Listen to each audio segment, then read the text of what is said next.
Hello, ഞാനാ സുബൈർ. സുബൈറെ, എന്റെ കാശ് ഇതുവരെ കിട്ടിയില്ല. ഞാൻ മനഃപൂർവ്വം തരാത്തതല്ല. അയ്യോ, അങ്ങനെ പറഞ്ഞാൽ എങ്ങനാ? എനിക്ക് തരാനുള്ളവര് തരാത്തത് കൊണ്ടാ. അത് പറഞ്ഞിട്ട് കാര്യമില്ല, എനിക്ക് പൈസ കിട്ടണം. തരാം. എന്റെ മോളുടെ കല്യാണമാ. ഞാനൊരു 10-ാം തീയതി എങ്ങനെയെങ്കിലും നിങ്ങളുടെ കാശ്. ഇനി വാക്ക് മാറില്ല, എനിക്ക് 10-ാം തീയതി തന്നെ കിട്ടണം, ഉറപ്പായിട്ട്. എന്നേക്ക ആരാ? ആ സുബൈറാ വിളിച്ചത്. അയാളുടെ മോളുടെ കല്യാണമാണ്. പൈസ ഈ പ്രാവശ്യം കൊടുത്തില്ലെങ്കിൽ ആകപ്പാടെ പുലിവാലാവും. ഇനിയിപ്പോ നമ്മൾ പൈസക്ക് എന്നാ ചെയ്യൂക്ക? 10-20 ദിവസമായിട്ട് ഞാൻ ഈ കയ്യും വയ്യാതെ കയറിയിരിക്കാൻ. കടയിൽ പോവായിരുന്നെങ്കിൽ എന്തെങ്കിലും ഒരു മാർഗം കണ്ടേ. ഇനിയിപ്പോ ആരോട് ചോദിക്കുന്നു?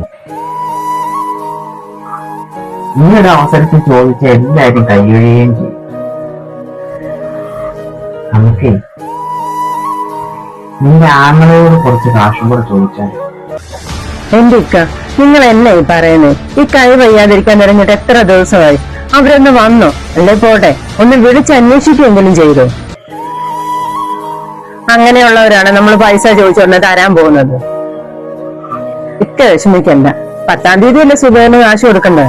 അതിനുള്ളൊരു മാർഗം ഞാൻ കണ്ടുപിടിച്ചിട്ടുണ്ട്. നീയോ? നീ എന്ത് ചെയ്യാനടി? എന്നെ കൊണ്ട് ചെയ്തൊക്കെ ചെയ്യാൻ സാധിക്കും ഇക്ക. ഇക്ക ഒറ്റയ്ക്കല്ലെന്നേ, ഞാനില്ല ഇക്കാടെ കൂടെ. നമുക്കെല്ലാം ശരിയാക്കാമെന്നേ. ഇക്ക ധൈര്യമായിട്ടിരിക്കും.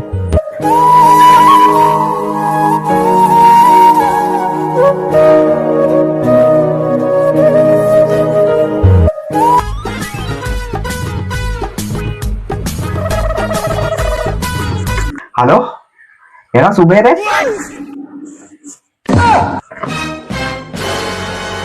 കാശെല്ലാം സെറ്റ് ആയിട്ടുണ്ട്.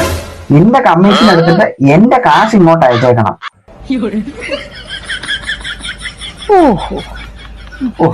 എടാ, ഇവളുടെ കയ്യിൽ നിന്ന് കാശ് മേടിക്കാൻ ഞാൻ നോക്കിയിട്ട് വേറെ മാർഗമൊന്നും. അപ്പൊ എങ്ങനെ?